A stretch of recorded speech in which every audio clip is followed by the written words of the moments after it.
কবি সুজান মিঠির রচনা বাহামণি বাস্কে। শুনেনি পাপড়ি রয়চৌধুরীর কণ্ঠে।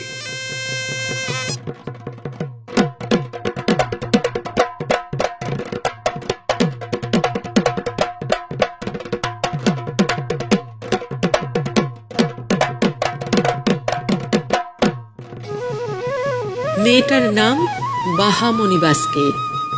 বসন্তের বাহা মেলায় যখন ওর বাপ ঠাকুরদায়ের নাচ করছিল, ঠিক তখন পাড়ার বুড়ি দাই এসে খবর দিয়েছিল, "ও বোধনা, শিগগির যা, দেখ কে তোর চাঁদপানা বেটি হয়েছে রে।"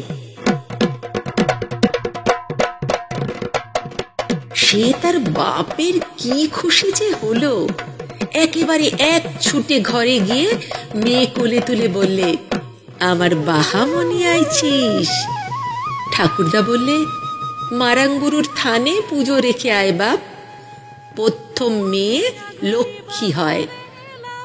এই বাহা যখন স্কুলের পরীক্ষায় প্রথম হলো, অন্য সব অভিভাবকেরা হামলে পড়ল স্কুলের গেটে।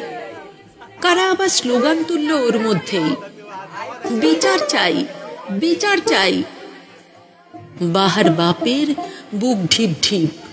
মেয়ের কানের কাছে মুখ নামিয়ে জিজ্ঞেস করলে, "হ্যাঁ রে মা, কিছু করিস নাই তো?" বাহামণি হেসে বলল, "করেছি তো বাপ, বড় লোকদের ছিটকাই দিছি।" অনেকবার খাতা মিলিয়ে মিলিয়ে বাহামণির পাওয়া নম্বর একটাও কমল না, বরং বাংলায় সুন্দর হস্তাক্ষরের জন্য বরাদ্দ 1 নম্বরটাও জুটে গেল তার।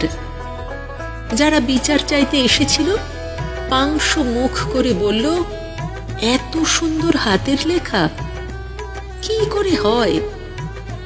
তত্তর করে এগোয় মেয়ে। বাহা উৎসবে বসন্ত নামে। মা বাপের সঙ্গে গিয়ে নাচন কোদন করে,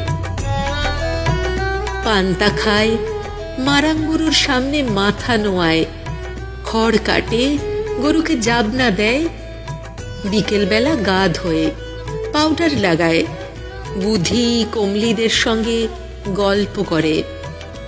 রাত নামলে ডুবে যায় বইয়ে, এক প্রবল আত্মবিশ্বাসে। মাধ্যমিক উচ্চ মাধ্যমিক ছাড়িয়ে মেয়ে সাড়া ফেলে দিল হঠাৎ একদিন। হই হই কাণ্ড, রই রই ব্যাপার। বাহামণি বাস্কে মেডিকেলে পেয়েছে চান্স।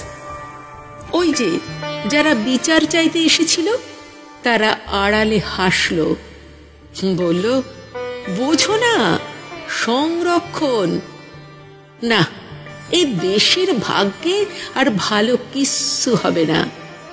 ও যদি ডাক্তার হয় মরবে, সব মরবে।"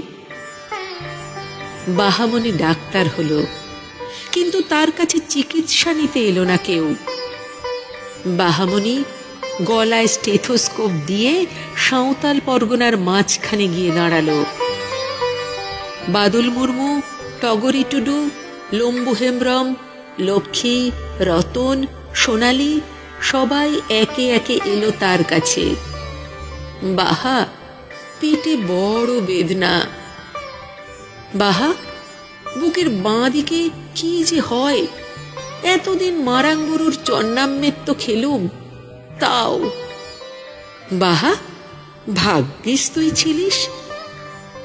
বাহা, তোর অনেক ভালো হোক বেটি। বাহামণি আরো ডিগ্রি অর্জন করল।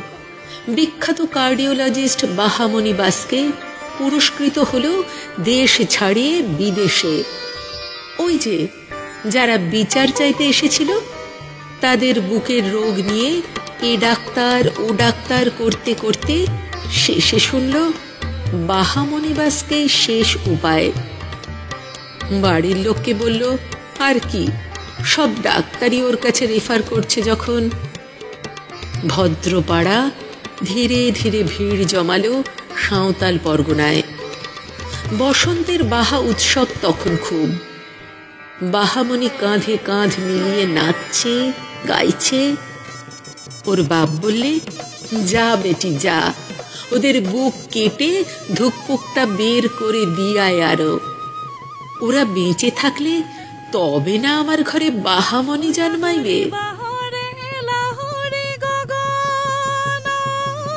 বাহামণি টেবিলে শুয়ে থাকা ভদ্রলোকগুলোর বুক কাটে, হৃদয় হাতে নিয়ে দেখে ঠিক কোনখানে লেখা থাকে বাহামণি বাসকে প্রথম হতে পারে না, বাহামণি বাসকে ডাক্তার হতে পারে না, বাহামণি বাসকে আগুন হতে পারে না।